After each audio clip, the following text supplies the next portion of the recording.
अच्छा महाराज जी, शिव और शंकर में क्या अंतर है? देखिए मैं आपको बता दूं, एक शिव और शंकर लोग कभी नहीं समझते शिव और शंकर में फर्क क्या है। शिव एक निराकार रूप है, ये शिवलिंग, और शंकर एक साकार रूप। जो शिवलिंग है वो स्वयं हैं, तो उन्हीं की पूजा ज्यादा होती है। शंकर जी का तो एक साकार रूप है। भोलेनाथ तो बहुत दयालु हैं और सीधे साधे, बहुत ही उनका नाम ही भोला है। अच्छा, कोई महाशिवरात्रि पर ओम नमः शिवाय का जाप करे तो क्या बदलाव आ सकते हैं? देखिए आप कभी भी करें, लेकिन हाँ, शिवरात्रि हुआ, सोमवार हुआ, महाशिवरात्रि पर जल चढ़ाने का क्या महत्व है? देखिए भगवान भोलेनाथ तो एक लोटे में प्रसन्न हो जाते हैं, लेकिन ये महाशिवरात्रि के पर्व पे हमारे जीवन में जो संकट आते हैं, कभी हमारे ऊपर कुछ दशा ऐसी चलती है। सोमवार का व्रत रखने से क्या फल मिल सकता है? देखिए सोमवार का व्रत तो मैंने आपको बताया ना कि सोमवार का व्रत अगर शादीशुदा महिलाएं करती हैं तो उनके जीवन में सुख समृद्धि सौहार्द ये सब आएगा ही आएगा। और अगर शादी से पहले बच्चियां पूजा करती हैं, लड़कियां पूजा करती हैं, तो उनको पति अच्छा मिल जाता है। महाशिवरात्रि पर अगर कोई दान करता है तो हमारे रुके हुए काम बन सकते हैं? दान करना बहुत जरूरी है आज के जीवन में। अगर मैं कैलाश मंदिर का महंत पुजारी हूँ तो मेरा भी फर्ज बनता है मैं भी दान करूँ। आजकल की हम ये बात करें तो हर कोई कुछ थोड़ा दान किया उसकी वीडियो बनाना शुरू कर दें, फोटो खींचना शुरू कर दें, तो क्या वो कहीं ना कहीं वो पाप की सीढ़ी में ही आता होगा महाराज जी की? जैसे हम सपोज करो मैंने पुण्य किया 100 रुपये का और ढिंढोरा पीटी 1000 रुपये का। लोग मांस मंदिरा खाते हैं, पीते भी हैं, तो क्या अगर वो कोई मांस मंदिरा खाता है और पीता है तो क्या वो शिव की भक्ति भी करता है? तो क्या वो भक्ति भगवान को लगती होगी? सच्चे भाव से, मतलब वो उसका कर्म है, उसको आगे क्या भोगना है ये उसकी जिम्मेदारी है। लेकिन भगवान के दरवाजे में आएगा, लेकिन बिगर पिए आएगा, बिगर मांस मंदिरा खाए आएगा तो उसको लाभ मिलेगा।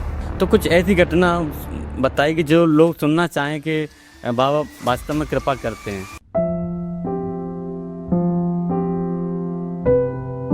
जय Shri Mahakal everyone, welcome to Vivek Sharma talk show. मैं आपका होस्ट विवेक शर्मा, आप देख रहे हैं विवेक शर्मा टॉक शो। आज ये पॉडकास्ट बहुत ही स्पेशल है आप सभी के लिए। जो भी महाकाल के भक्त हैं, बाबा शिव के भक्त हैं, उनके लिए तो बहुत ही स्पेशल है।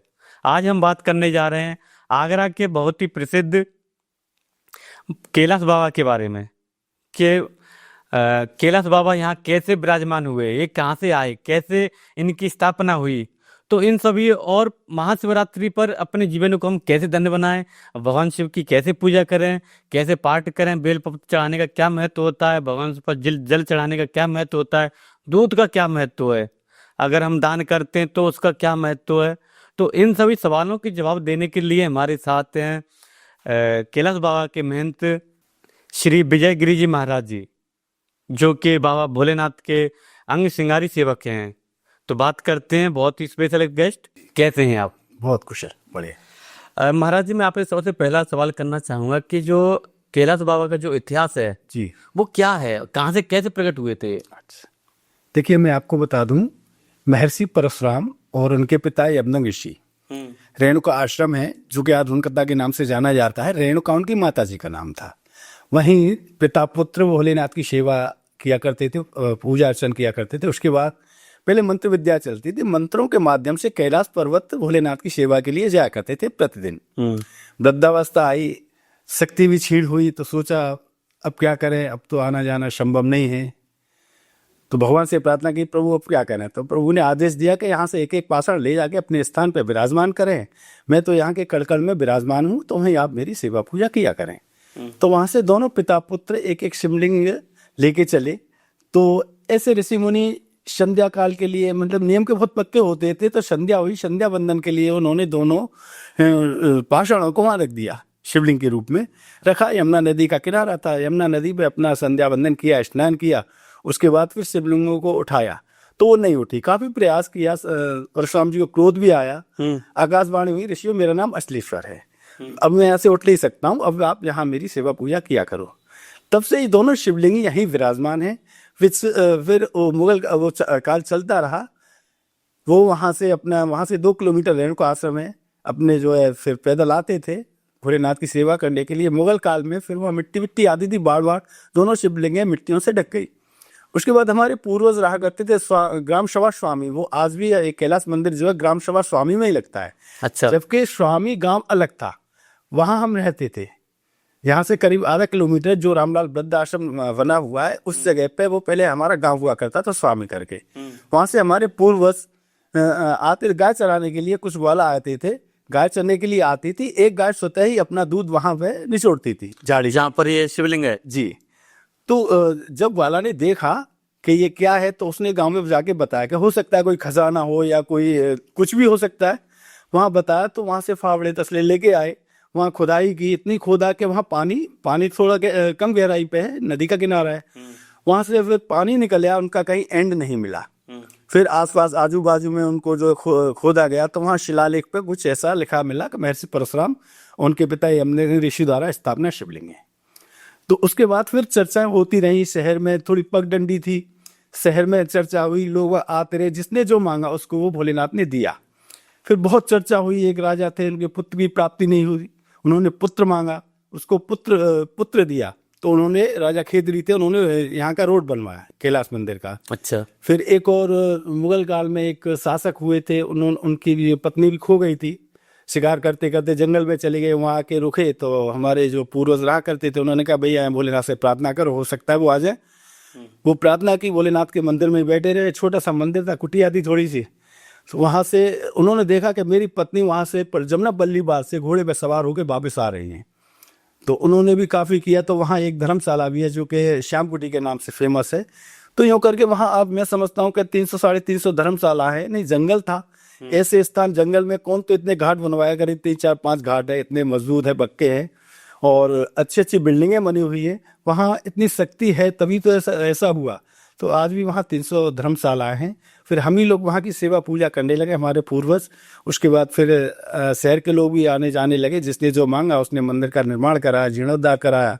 तो इस प्रकार से वहाँ का ये छोटा सा इतिहास है जी। मतलब जो बोले थे, जिस किसी ने मांगा भोले ने उसको वो दे दिया, उनको दिया जी। ओके। अच्छा महाराज जी, शिव और शंकर में क्या अंतर है? देखिए मैं आपको बता दूं, एक शिव और शंकर लोग कभी नहीं समझते शिव और शंकर में फर्क क्या है। शिव एक निराकार रूप है, शिवलिंग, और शंकर एक साकार रूप है। उन्होंने शिव ने अपने रूप को दिखाने के लिए मैं ऐसा हूं। नहीं, आज जो हम लोग जो अभिषेक करते कहते लाओ शंकर जी की जो रुद्राभिषेक करें, शिव जी का रुद्राभिषेक करेंगे, तो शिव नाम से वो स्वयंभू हैं, जो शिवलिंग हैं वो स्वयंभू हैं, तो उन्हीं की पूजा ज्यादा होती है। शंकर जी का तो एक साकार रूप है, तो साकार रूप को भी पूजा जाता है, लेकिन जहाँ शिवलिंगे होती है वहीं ज्यादा पूजा होती है। कहीं भी चले जाओ आप, पूरे हिंदुस्तान में 12 ज्योतिर्लिंगों में सभी लिंगे ही हैं, निराकार रूप में है, साकार रूप में कहीं भी नहीं है। इसलिए शिवलिंग का महत्व तो ज्यादा दिया जाता है, क्योंकि वो स्वयंभू हैं शिवलिंग। ओके। तो मन महाराज, जैसे कोई शिवलिंग पे पूजा करता है, अर्चना करता है, तो भोले उसको क्या कहते हैं, बरबर भंडार देते हैं, जो भी मांग, जिसकी जो भी श्रद्धा होती जी हाँ, देखिए भोलेनाथ तो बहुत दयालु हैं और सीधे साधे, बहुत ही, उनका नाम ही भोला है। है। नहीं, बहुत अच्छे भाव से अगर आप भोलेनाथ की पूजा करेंगे तो वो देते अपने भक्तों को, ऐसा नहीं है, लेकिन आपके अंदर भी भाव होना चाहिए। अगर कहते ना भावना में भाव ना हो तो भावना बेकार है। तो भाव से अगर भगवान को पूजोगे तो ऐसी बात नहीं, मिलता है। बहुत कुछ देते हैं, लेकिन दूसरा नाम उनका भोला भाला भी कहते हैं, लेकिन फिर बाद में अगर उसका तुम दुरुपयोग करोगे, अगर वो दे रहे हैं उसका दुरुपयोग करोगे, फिर भाले के रूप में वो लेना भी जानते हैं। सही बात है। अच्छा, कोई महाशिवरात्रि पर ओम नमः शिवाय का जाप करे तो क्या बदलाव आ सकते हैं? देखिए, आप कभी भी करें, लेकिन हाँ, शिवरात्रि हुआ, सोमवार हुआ, प्रदोष, कुछ ऐसे पर्व होते हैं भोलेनाथ के, जैसे हमारे यहाँ लोक अदालतें लगती हैं, तो हफ्ते में एक बार सुनवाई होती है, अधिकारी फ्री रहते हैं, तो जन सुनवाई के रूप में ऐसे ही भगवान का वो एक है कि सोमवार के दिन वो थोड़ा फ्री रहते हैं, भक्तों के लिए ही रहते हैं। तो उस दिन पूजा करने से उनकी कृपा ज्यादा हो जाती है, और उससे मानसिक, शारीरिक, ये सब बाधाएं दूर होती हैं। दैहिक, दैविक, भौतिक तापा, सुनिए, तो ये सब चीजों से आदमी भगवान की पूजा करने से, बिलपत्र चढ़ाने से ये सब रोग दूर हो जाते हैं। ओके। महाशिवरात्रि पर जल चढ़ाने का क्या महत्व है? देखिए, भगवान भोलेनाथ तो एक लोटे में ही प्रसन्न हो जाते हैं, लेकिन ये महाशिवरात्रि के पर्व पे हमारे जीवन में जो संकट आते हैं, कभी हमारे ऊपर कुछ दशाएं ऐसी चलती है जो कि उनसे बहुत आदमी विचलित हो जाता है, घबरा जाता है, परेशान हो जाता है। लेकिन शिवरात्रि वाले दिन अगर आपने सच्चे भाव से भगवान के ऊपर एक लोटा जल चढ़ा दिया, तो आप, भगवान भोलेनाथ आपको सुख समृद्धि शोभा से भरपूर करेंगे। आपके घर में जो विवाह में बाधा आती हैं, और भी बाधा आती हैं, व्यापार में बाधा आती है, वो सब दूर हो जाते हैं, लेकिन भाव अच्छा होना चाहिए शिवरात्रि वाले दिन। ठीक।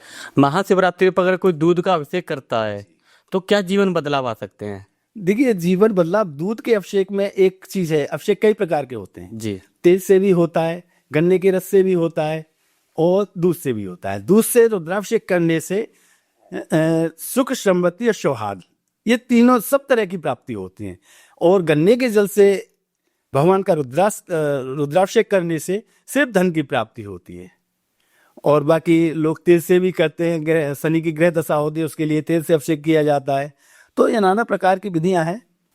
अगर कोई सुबह शाम भगवान शिव का कोई पूजा अर्चना करता है और दीपक जलाता है तो क्या जीवन, अगर किसी में नेगेटिव ऊर्जा है या कोई बीमार रहता है तो वो खत्म हो सकता है महाराज जी? जी हाँ, बिल्कुल निश्चित। आपने बिल्कुल बहुत अच्छा प्रश्न किया है। ये बिल्कुल निश्चित है कि सच्चे भाव से, अगर भगवान के ज्यादा नहीं, मैं गारंटी लेता हूँ, 1.25 महीने आपने नियमित रूप से सुबह शाम भगवान का दीपक जलाया, पूजा कर ली और एक आपने बिलपत्र और दूध, कच्चा दूध भगवान के ऊपर चढ़ा दिया, 1.25 महीने की मैं गारंटी लेता हूँ, 1.25 महीने में उसकी दिनचर्या चेंज हो जाएगी। हम बस देखते हैं कि महाशिवरात्रि पर रात को ही जागरण क्यों होता है? देखिए, रात्रि में एक तो ये 2 पर्व माने जाते हैं कि शिवरात्रि वाले दिन भगवान ने अपना एक स्वयंभू तो है ही, एक साकार रूप में दर्शन दिए थे।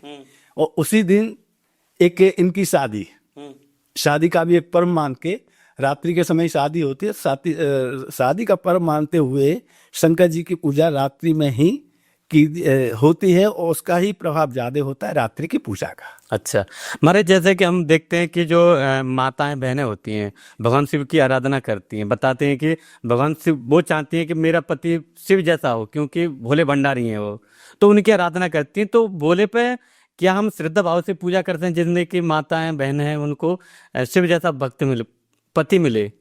बिल्कुल, ये निश्चित है, ऐसी बात नहीं है। ये तो आप शायद आप भी सभी जानते हैं कि बच्चियां जब कुंवारी रहती है, शादी नहीं होती, तो भोलेनाथ की अगर सेवा करती हैं, पूजा करती हैं, जल चढ़ाती हैं प्रतिदिन, तो निश्चित तौर पर उनको पति बिल्कुल भोलेनाथ जैसा सीधा साधा और बहुत अच्छी व्यवस्था है उसकी रहती है। ये निश्चित है, मिलता है जी।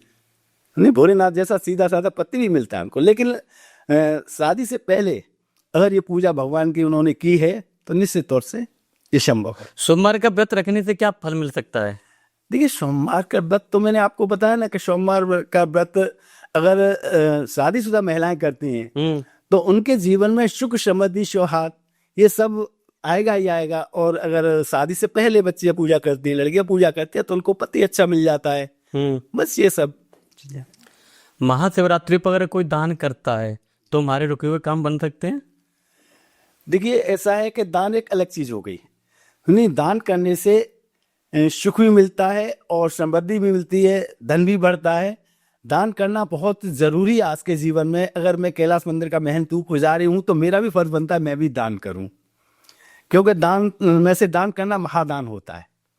तो इसलिए दान से लाभ ही लाभ है, कहीं कोई घाटा नहीं है। लेकिन सच्ची भाव से अगर दान किया जाए और जो एक दान लायक है, दान लेने योग्य है, उसी को दान दिया जाए तो वो बहुत ही उसका लाभ मिलता है, हर क्षेत्र में लाभ मिलता है। बिल्कुल। जैसे महाराज जी आपने कहा कि लोग दान करने से फल मिलता है, आपने बताया कि, बट मैं आजकल की हम ये बात करें तो हर कोई कुछ थोड़ा दान किया उसकी वीडियो बनाना शुरू कर दें, फोटो खींचना शुरू कर दें, तो क्या वो कहीं ना कहीं वो पाप की श्रेणी में ही आता होगा महाराज जी की? जैसे हम सपोज करो मैंने पुण्य किया 100 रुपए का और ढिंढोरा पीटी 1000 रुपए का। बिल्कुल, आपने सही प्रश्न किया है। आजकल ये दिखावा रह गया है, लेकिन ये दिखावे का लाभ मैं समझता हूँ कि नहीं मिलता है, पूर्ण रूप से नहीं मिलता है। अल्प तो मिलता है, पूर्ण रूप से नहीं मिलेगा, कि जितना मिलना चाहिए उतना नहीं मिलता है। कहते अगर दाएं हाथ से हम दान करें तो हमारे हाथ को पता नहीं मालूम नहीं पड़ना चाहिए। तो दान बस से गुप्त रूप से किया जाए, वो दान बिल्कुल लाभदायी होता है, उसका फल 100% मिलता है। जी। अगर हम बात करें महाराज जी, लोग मांस मंदिरा खाते हैं, पीते भी हैं, तो क्या अगर वो कोई मांस मंदिरा खाता है और पीता है तो क्या वो शिव की भक्ति भी करता है? तो क्या वो भक्ति भगवान को लगती होगी? नहीं, वो ऐसा है, देखिए जो जिस काम के लिए आया है। अब मैं आपको उदाहरण दूं, आपने एक वचन भी सुना होगा, एक चोर था, घंटा चुराने के लिए गया, लेकिन उसका भाव था कि उसका तो कर्म था नहीं, तो भगवान की शिवलिंग पे चढ़ गया। भगवान ने सोचा कि इसको घंटा भी उतार लिया उनने, भगवान ने सोचा चलो मेरा भक्त तो है, मेरे ऊपर, मुझे अपने ऊपर अर्पण कर दिया इनने, तो चलो। तो ऐसा नहीं है, सच्चे भाव से, मतलब वो उसका कर्म है, उसको आगे क्या भोगना है ये उसकी जिम्मेदारी है, लेकिन भगवान के दरवाजे में आएगा, लेकिन बिगड़ भी आएगा। बगैर मांस मदिरा खाए आएगा तो उसको लाभ मिलेगा। बाकी उसके कर्म है, उसको अगले जन्म में क्या करना है ये निश्चित है। अगले जन्म में क्या बनेगा, वो राक्षस बनेगा या कोई मांस मदिरा बेचने वाला, जो भी बने। लेकिन इस जन्म में उसको सिर्फ फल उतना ही मिलेगा जो कि वहां जाने भर का, बाकी उसका तो उसको पाप लगना ही लगना है।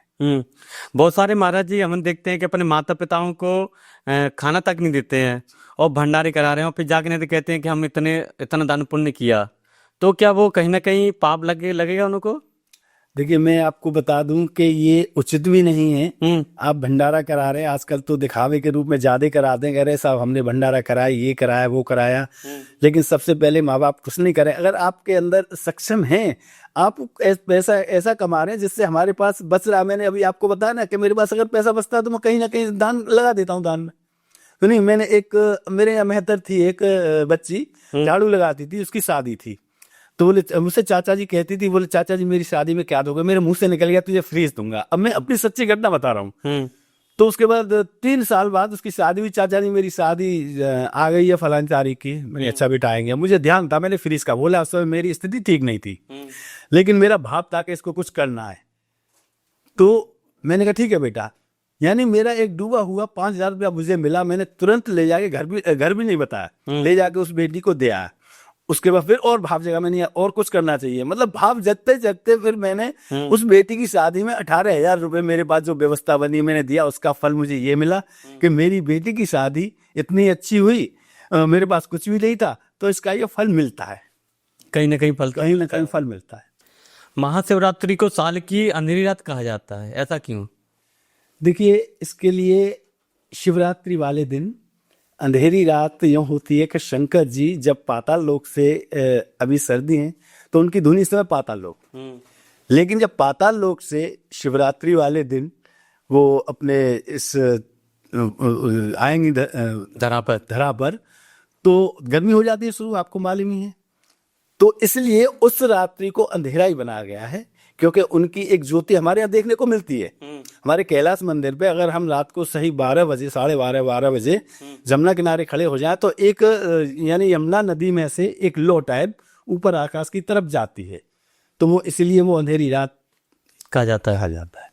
ओके, हम लोग इस दिन को बहुत मानते हैं, शिवरात्रि को। इस दिन बताते हैं कि भगवान शिव और मैया पार्वती की विवाह हुआ था, उसकी आप थोड़ी सी कथा बताएं। देखिए उसकी कथा तो ये आप सभी जानते हैं कि जैसे एक माता पार्वती ने कितने वर्ष तपस्या की थी कि मुझे भोलेनाथ जैसे ही पति मिले, क्या और कोई पति नहीं उनको, लेकिन उनको मालूम था।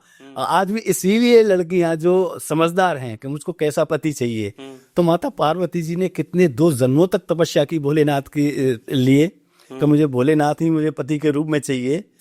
तो ये एक विशेष ही शादी है। हमारे देवताओं में तो एक पहले देवता यही हैं जो कि अपना भस्मी रमाए रहते हैं और गले में नागों की माला होती है, डमरू हाथ में लिए शमशान में निवास करते हैं। तो ऐसा पति भी चाहिए, लेकिन चाहिए क्यों, उसका रीजन क्या है? उसका रीजन यही है, भोला वाला हो, सबको देने वाला हो। नहीं जी, जैसे आपने कहा कि महाराज जी, मेरे मन में ऐसा विचार आता है कि कभी कभी हम, जैसे आप कैलाश पर्वत के कैलाश बाबा के महंत हैं, पूजा करते हैं, सेवा करते हैं बाबा की, तो जब भगवान को सजाया जाता है, उसके बाद वस्त्रों को, उनके जो फूल बंगला जो भी होती है उसको उतार लिया जाता है, ऐसा क्यों किया जाता है? देखिए वैसे तो भगवान को दोनों टाइम ही श्रृंगार होते हैं और रोज ही होते हैं। 365 दिन होते हैं, नाना प्रकार के श्रृंगार होते हैं, लेकिन शिवरात्रि वाले दिन ये विशेष भगवान के श्रृंगार होते हैं। 5 तरह के श्रृंगार होते हैं। वो क्यों होते हैं? आप दूल्हा बने हैं, क्या शादी होगी आपकी? जी। जब हम दूल्हा बनते हैं तो कई प्रकार के हम श्रृंगार करते हैं। जी। नहीं, दरवाजे पे जाएंगे तो वो ड्रेस, फिर वहां जाएंगे तो फिर दूसरी ड्रेस बदलते रहते हैं। इसी प्रकार से भोलेनाथ को एक हमें ये आवाज करना है कि भोलेनाथ हमारे कितने अच्छे लगते हैं, कितने सुंदर लगते हैं।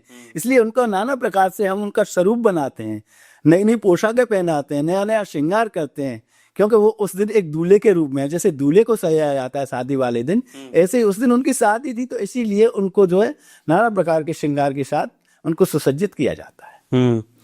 क्या कोई नियमित रूप से भगवान शिव पर कोई जल चढ़ाता है या बेलपत्र चढ़ाता है तो भगवान शिव उस पर कृपा करते हैं? जी हाँ, बिल्कुल। मैं अपना अनुभव बता दूं जी कि ये निश्चित है कि आप नियमित अगर भगवान को पूजा करिए, आप पे जो भी कष्ट हैं, जो कि मेरे जीवन में काफी कष्ट आए, लेकिन मैंने नियमित, और मुझको 3 साल लगे, आपको बता दूं 3 साल कैसे लगे मुझे। मैंने सोचा था मैंने कि पूरे श्रावण के 1 महीने अगर मैंने भगवान पे बेल पत्री और कच्चा दूध चढ़ा दिया पूरा 1 महीना, अगर गैप नहीं हुआ तो मेरा काम निश्चित होना है। पहली साल में मेरे घर में कोई अनिष्ट हो गया, शूतंग लग गए, दूसरी साल में अभी संभव नहीं हो पाया, तीसरी साल में जब मेरा ये कार्य पूरा हुआ पूरे महीने, तो भगवान ने मेरा हाथ पकड़ा, मेरे ऊपर उनकी कृपा हुई, तो मेरे सब काम ऐसे बनते चले गए कि आज शायद मेरे ऊपर, मैं समझता हूँ कि भोलेनाथ की ही कृपा है। लेकिन आज मैं इतना बिजी हूँ, लेकिन मेरे अंतःकरण में भोलेनाथ हैं आज, और भोलेनाथ नहीं चाहते कि हर समय तुम मेरे दरवाजे पे पड़े रहो, वो कभी नहीं चाहेंगे, क्योंकि जिस कर्म के लिए बंदे तू आया वो कर्म कर, कर्मण्य शुभाधिकारस्ते, तू अपना कर्म कर, मैं फल दूंगा। लेकिन हमने अपने अंतःकरण से भगवान को निकाल दिया तो हमारा सब निष्फल हो जाएगा। अंतःकरण में भगवान को रखो, ईश्वर को रखो, और अपना कर्म किए जाओ। जीवन ही बहुत ही सरल और सहज है। नहीं महाराज, जैसे आपने बोला कि कर्म कर, तो आपने एक रामायण की चौपाई सुनी होगी कि होगा वही जो राम रच राका, को कर तरक बड़ा वैसा का। पर जो आपने जो श्लोक बोला है द्वापर में, भगवत गीता में, तो सब कुछ पहले से लिखा हुआ है, तो फिर कर्म क्यों करना?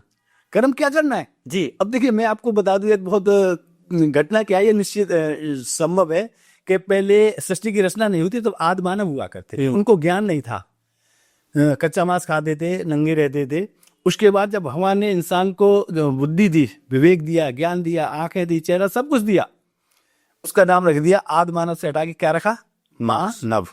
मान अब तो मान, क्योंकि मैंने तुझे विवेक भी दिया, बुद्धि भी दिया, ज्ञान भी दिया, सब कुछ दे दिया, अब तो मान। लेकिन तुझे कर्म कौन सा करना है, ये तेरे ऊपर डिपेंड करता है। शास्त्रों में सब कुछ बताया गया, शास्त्र आज से नहीं, सदियों से चले आ रहे हैं, शास्त्रों में लिखा हुआ। हम लोग भागवत सुनते हैं, कथाएं सुनते हैं, उनसे तो थोड़ा ज्ञान लो। तो वो कर्म हमें कौन सा करना है? कर्म अपने जीविका चलाने के लिए, अपने गृहस्थ आश्रम को बांधने के लिए हमें कौन सा कर्म करा रहे हैं हमें सोचना। इसलिए भगवान ने नाम रख दिया मानव। अब मान कुछ भगवान जैसे आप क्या कहते हैं, सेवा करते हैं बाबा की, तो कुछ ऐसी घटना बताइए कि जो लोग सुनना चाहें कि बाबा वास्तव में कृपा करते हैं। देखिए, मैं दूसरे की क्या कहूँ, अपनी घटनाएं बता देता हूँ आप। जी। मेरी बेटी की शादी, और मेरे पास कुछ भी नहीं था, संबंध तो मैंने तय कर दिया, कुछ भी नहीं था, बस मैं जाके भगवान के चरणों में रोता रहा। जब भी जाता था बस मेरे कुछ नहीं, अश्रुधारा निकलती थी। जब भी जाता था बस गया और मंदिर में मेरी अश्रुधारा बस निकलने लगी।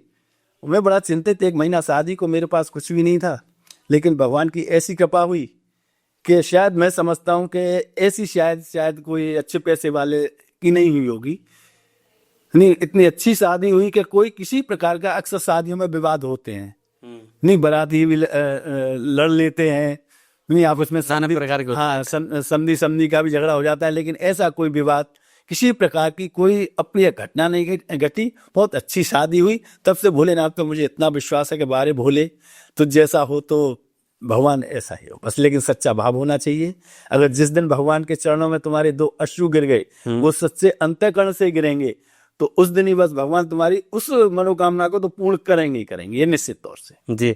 अगर हम बात करें, जैसे हम सुनते हैं कि शिव महापुराण पढ़ें या कोई भी शिव जी की कथा पढ़ें, तो उसमें सुनते हैं कि जो सब कुछ जो कुछ है वो शिव से प्रकट है। जी, देखिए, ये सबसे बड़े देवता शंकर ही हैं। सृष्टि की रचना, संहार इन्हीं के हाथ में है। नहीं, सबसे बड़े देवता हैं, और इन्हीं के द्वारा सभी देवता हैं। जैसे हमारे प्रधानमंत्री जी बैठे हुए हैं, उस प्रकार से हमारे इस युग में सबसे बड़े देवों के देव महादेव यही है। जो अभी इस समय आपको सुन रहे हैं, जो यंगस्टर, माताएं, बहन, सब जो भी सुन रहे हैं, तो आप उनके महाशिवरात्रि पर क्या सूचना देना चाहेंगे आप? देखिए, मैं सभी भोलेनाथ के भक्तों से यही आग्रह करूंगा कि सबसे पहले तो शिवरात्रि की बहुत बहुत शुभकामनाएं, और जो भी भक्त भगवान के भक्त हैं, अनन्य भक्त हैं, वो भगवान की, भोलेनाथ की सेवा करें। सिर्फ मैं एक चीज और आपको अवगत करा दूं जी, कि हम लोग मंदिर जाते हैं, भीड़ भी होती है, लेकिन हमारा भाव होता है भगवान पे, भले ही हमारा लोटा चढ़े या न चढ़े, लेकिन हम मंदिर पहुंच के बस हमारा सुकून हमें मिला कि हम मंदिर तो आ गए, तो भगवान इतना ही बहुत है। तो मैं सभी भक्तों से ये आग्रह करूंगा, शिवरात्रि वाले दिन आप कहीं भी पूजा करें, शिवलिंग की पूजा करें, और जो उस शिवलिंग की पूजा करें जो यानी अभिमंत्रित हो। एक्चुअली पत्थर तो पाषाण ही होता है, लेकिन जो अभिमंत्रित हो गया, अगर हम कोई अंगूठी भी पहनते हैं, अगर अभिमंत्रित है तो वो असर करेगी, अभिमंत्रित नहीं है तो कोई असर नहीं होगा उसका। तो सभी भक्तों से मेरा यही आग्रह है, भगवान को कच्चा दूध चढ़ाएं, जल चढ़ाएं, फूल पत्ती चढ़ाएं, जो आपका जैसा भाव हो, लेकिन सच्चे भाव से।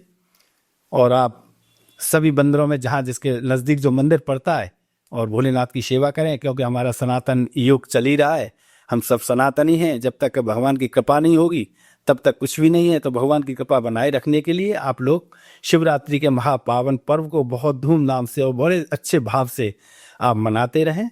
यही मेरी सबसे मनोकामना। जैसा कि आप कष्ट में हैं, कोई भी बाधाएं आ रही हैं, तो उसके लिए आप प्रत्येक सोमवार को, और ज्यादा नहीं 11 सोमवार को, आप भगवान पर कच्चा दूध और 5 बिलपत्र प्रत्येक सोमवार को चढ़ाएं। सवा महीने में निश्चित तौर से आपकी ये दरिद्रता सुख समृद्धि सुहा से परिपूर्ण होंगे और दरिद्रता हट जाएगी। आपके पास कुछ नेगेटिव ऊर्जा हैं वो भी हट जाएंगी, कुछ ग्रह नक्षत्र खराब चलते रहते हैं वो भी अपना दूर हो जाएंगे। तो कहते हैं ना, त्रिदलम त्रिगुणाकारम त्रिनेत्रम सचराचरम त्रिजन्म पाप संहारम एक बिल्वपत्र शिवर्पणम। ये चराचर के स्वामी को अगर तुम एक बेलपत्र भी चढ़ा दोगे, लेकिन सच्चे भाव से चढ़ाओगे, कच्चा दूध चढ़ाओगे, तो आपकी निश्चित तौर से सभी मनोकामनाएं बाबा भोलेनाथ पूर्ण करेंगे, ऐसा मेरा मानना है। तो निश्चित तौर से अगर आपको कोई भी बाधा आती है जीवन में, तो आप सिर्फ 11 सोमवार कर लें। उसके बाद फिर मेरी कोई गारंटी नहीं है, आप नियमित चढ़ाते रहें, बहुत अच्छी बात है, आप चलते रहेंगे। लेकिन आपने बीच में रोक दिया तो फिर हो सकता है कि कोई ना कोई बाधा आ सकती है। तो नियमित रूप से अगर हम भगवान भोलेनाथ से जुड़े रहेंगे, उन पर जल चढ़ाते रहेंगे, बेल पर चढ़ाते रहेंगे, तो हमारे जीवन में कोई कष्ट नहीं आएगा। जी, जैसे महाराज आपने कहा कि कच्चा दूध, भगवान से पर कच्चा दूध क्यों चढ़ाया जाता है? ये कच्चा दूध एक मेन चीज, तो पहली बात तो गाय का होना चाहिए। नहीं, पकाने के बाद फिर जो दूध में जो एक ऊर्जा होती है वो खत्म हो जाती है पकाने के बाद। जैसे हम भी क्या करते हैं कि किसी एक दरिद्र के यहाँ हम कच्चा खाना नहीं खा सकते, नहीं पका हुआ। तो ऐसे ही ये कुछ ऐसे नियम है, जैसे कच्चा दूध ही भगवान को अर्पण करना चाहिए। बहुत बहुत धन्यवाद प्रभु जी, आपने महाशिवरात्रि पर इतनी लोगों को बातें बताई जो कि लोग सुनना चाहेंगे आपको, और ये सुनना चाहिए क्योंकि भगवान भोलेनाथ ही है सब कुछ। बिल्कुल, देवों के देव महादेव, जिसको महाकाल भी कहा जाता है। बिल्कुल। तो बहुत बहुत धन्यवाद आपका। जय श्री महाकाल। जय जय।